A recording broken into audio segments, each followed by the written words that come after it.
नमस्कार दोस्तों, स्वागत है आपका हमारे YouTube चैनल में। तो कैसे हो आप सब? तो फ्रेंड्स, आज की वीडियो बहुत ही खास है, तो इस वीडियो को लाइक करना और ज़्यादा से ज़्यादा अपने दोस्तों के साथ शेयर करना इस वीडियो को। तो फ्रेंड्स, जैसा कि आप देख रहे हैं, हम लोग यहाँ पे सीढ़ी लगा रहे हैं।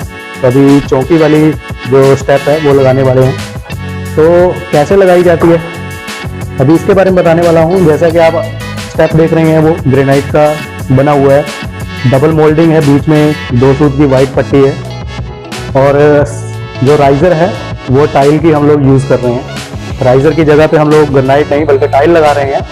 तो इसका राइजर का साइज़ कैसे निकलता है थोड़ा सा इसके बारे में बता दूं। बाकी ये स्टेप कैसे बने होते हैं, इसका कैसे हम लोग अंदाज़ा निकाल सकते हैं कि कितने इंच की लगभग इस पर राइजर आएगी। वैसे तो पूरा जब आप मेजरमेंट इसका करेंगे तो आपको पता चल जाएगा कि कंस्ट्रक्शन जो हुआ है, यानी कि जो शटरिंग होती है, जब राजमिस्त्री इसकी शटरिंग करता है तो वो कैसे करता है, तो उसके बारे में थोड़ा सा बता देता हूँ।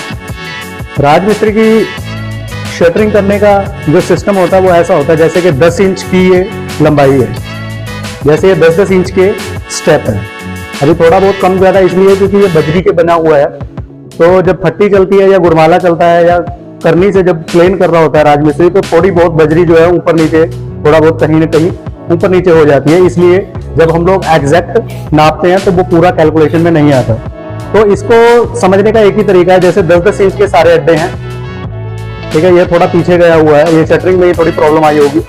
तो 10-10 इंच के, जैसे मान लीजिए राजमिस्त्री ने जब इसकी शटरिंग करनी है तो 100 इंच में जो इसकी लंबाई वो लेगा, जैसे 100 इंच की उसने लंबाई ले ली। जैसे मान लीजिए उसने अड्डे देने हैं 10 अड्डे, तो 10 अड्डे के लिए उसको लंबाई जो चाहिए, जैसे इस कोने से लेके इस कोने तक, तो उसको 100 इंच लेनी पड़ेगी। जैसे कि अंदाजा बता रहा हूँ, साइड पे जैसे 10 अड्डे, उसने 100 इंच में उसे कवर करने पड़ेंगे।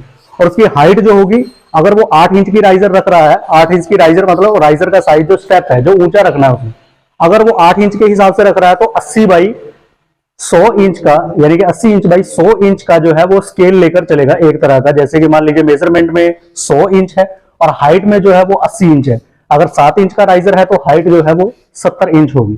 तो उसमें उसने कन्वर्ट करना है कि हाइट में एक एक अड्डा जो है, जैसे 7 इंच का देना है तो 7×10 70, यानी कि 10 अड्डे 7-7 इंच के हाइट में हो गई और लंबाई में जो है वो 100 इंच में 10 स्टेप जो है वो चढ़ने के वो बनेंगे।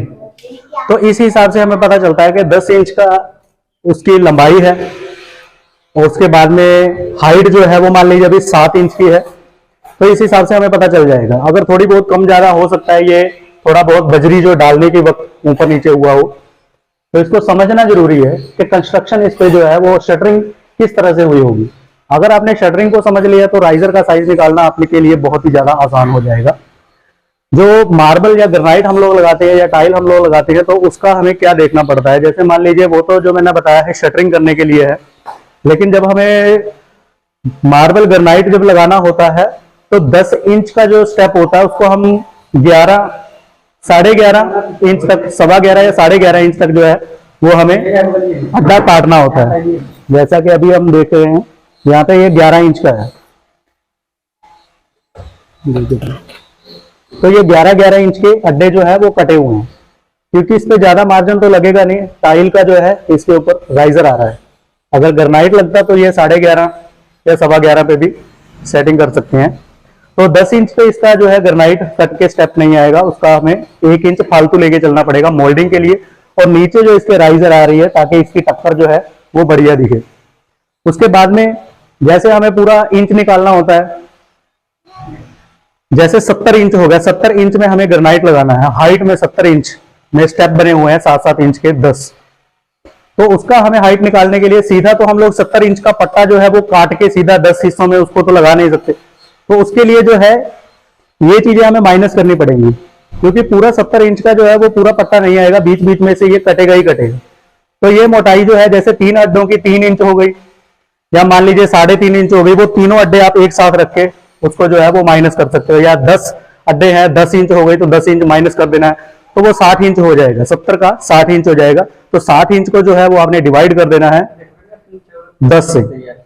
तो जैसे ही आप उसका डिवाइड करेंगे या भाग करेंगे, तो भाग करने से आपका जो जैसे 6 इंच का राइजर है तो 6 इंच का पूरा परफेक्ट साइज आपको मिलेगा।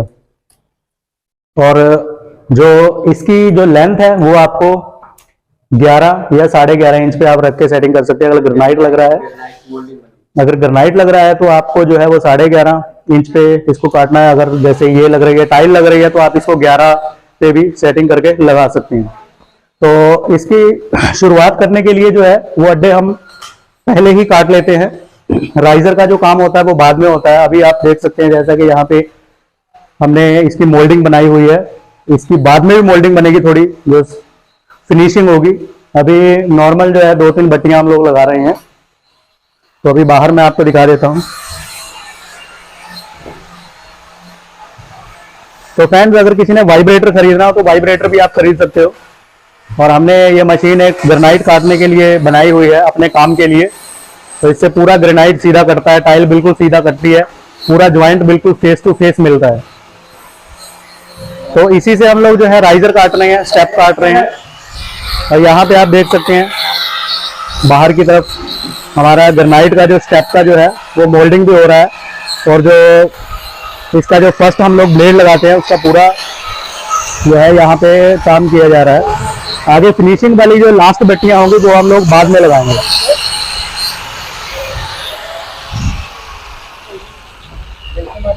तो जैसा कि आपने देख लिया, ऐसे स्टेप यहाँ पे तैयार हो रहे हैं। वहाँ पे 6-7 अड्डे जैसे पड़े हुए हैं, तो ऐसे ही एक अड्डा यहाँ से लेकर जाके वहाँ पे फिटिंग हो रहा है।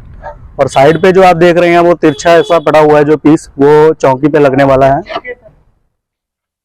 तो बहुत बहुत शुक्रिया दोस्तों। कैसी लगी है वीडियो? अगर कुछ ना समझ में आया हो तो आप मुझे कमेंट कर सकते हैं। वीडियो अगर आपको अच्छा लगा कमेंट कीजिए। तो मिलते हैं ऐसी एक नेक्स्ट वीडियो में, तब तक के लिए बाय बाय।